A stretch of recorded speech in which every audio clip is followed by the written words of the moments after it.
Continue with the investment decision chapter. We reached capital budgeting process. Capital budgeting process.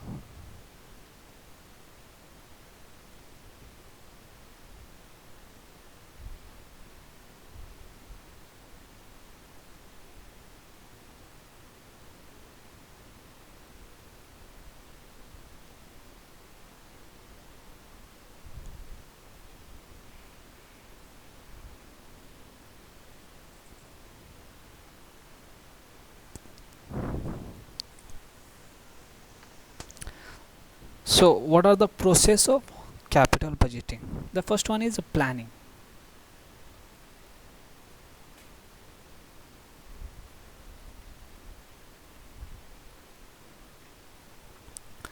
So, this process begins firstly identification of potential investment opportunity. Your company, for example, you are a Ziyad Limited, Private Limited.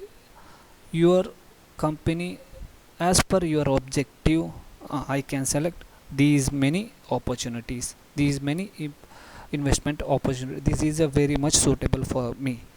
So that is a very much basic step. That is a planning. So this process begins with the identification of the potential investment opportunity.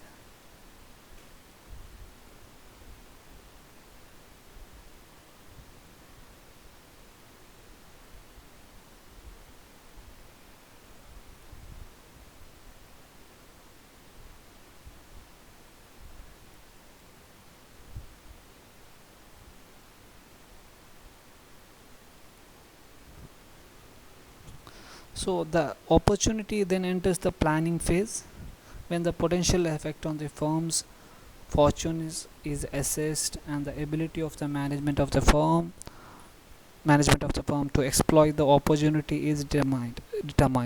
You can utilize that opportunity in very good way. You will see the merit. If it has a little merit, it should be rejected. It should have a promising opportunity, it should have a higher merit. Promising opportunities are advanced in the form of a proposal to enter the evaluation phase. So you will select better opportunity in the first planning stage. The second step is evaluation.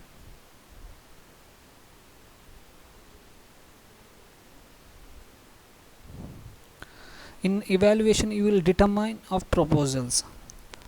So this phase involves the determination of proposals. Which proposal you will determine? A, B, C. Out of A, B, C, D, which you will determine. So it is a investment. You will see the inflows. You will see the outflows. You will use the investment appraisal techniques. You will see different techniques: payback period, NPV, accounting rate of return. That is a ARR. NPV means net present value. That sophisticated discounted cash flow techniques. That is involves discounting cash flow techniques. So in order to appraise, you will apply the techniques and you will determine the proposal. So whatever the technique selected should be one of the that enables the manager to make the best decision in the light of the prevailing circumstances. So you will apply the proper technique. Based on the proper technique, you will evaluate. So that is the number 2. Number 3 is selection.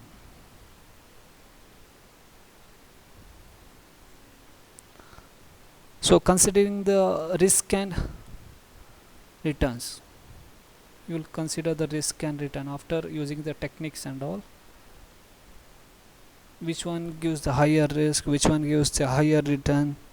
So considering the returns and the risk associated with the individual projects, you will consider what is the risk for a project, what is the risk for a B project, what is the risk for a C project, what is the risk for a D project. Similarly, you will determine what is the return of the A, B, C, D individual project. So as well as the cost of the capital to the organization, and the organization choose among the project so as to maximize the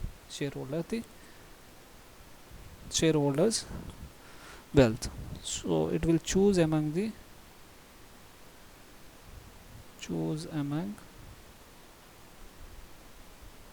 the projects. What kind of project it will? So as to maximize shareholders wealth.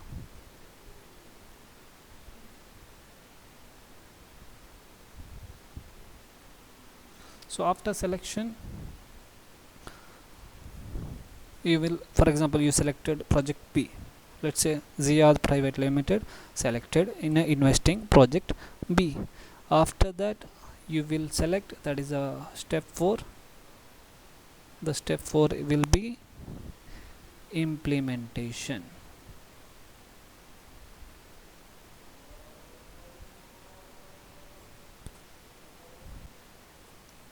You will execute the project investment, so that is called implementation. When the final selection has been made, the firm, that organization, the company, they must acquire the necessary funds, whatever required funds for the investment it should acquire, right? So whatever the firm required necessary funds has to be acquired. Then next step is has to purchase the asset. Now it's in a practical way. You have to acquire the funds, then purchase the asset, then begin the implementation of the project. Whatever, if you want to do a construction of building, start constructing the building, implementing that particular project. So that is fourth step. After that, fifth step is a control.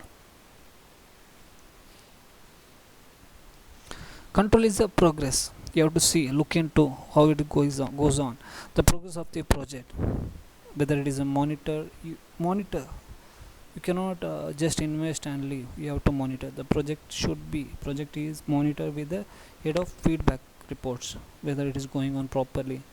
So that is called control. These reports will include capital expenditure progress reports, performance reports comparing the actual performance against the plans set, and post completion audits, whether it is achieving the your performance level targeted, whether we are underperforming, overperforming. So that all comes in a fifth step of the control. Next is a review.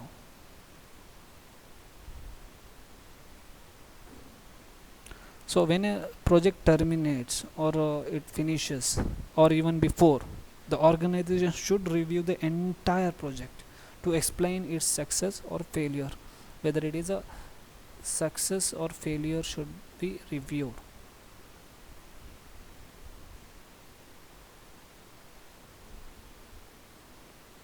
So once it terminates, or even before that, the organization should review the entire project to explain success or failure. So this phase may have implication for a firm's next planning, evaluation procedures. Further, the review may procedure ideas for a new proposal to be undertaken in the future. If it goes successful, you can do new proposal, new project, new opportunity. So these are the very important 6 steps of the process of the capital budgeting process: planning, evaluation, selection, implementation, control. 6th is a review. So this is a brief identifying the investment opportunities. So that is a planning. Next, evaluation of all investment proposal, evaluation, determination of proposal. Third is choosing the most profitable investment, that is a selection, choosing the most profitable investment. Then capital budgeting and apportionment, it is a implementation actually. Implementation and control, capital budgeting and apportionment, implementation and control. 4 and 5. Last one is 6th one is a review, performance review, whether it is a successful or not. If it is a successful, whether we can go on further. That is all about the capital budget processing, capital budgeting process. So first step is planning, second step is evaluation, third is selection, fourth is implementation, fifth control, sixth and last review. Thank you.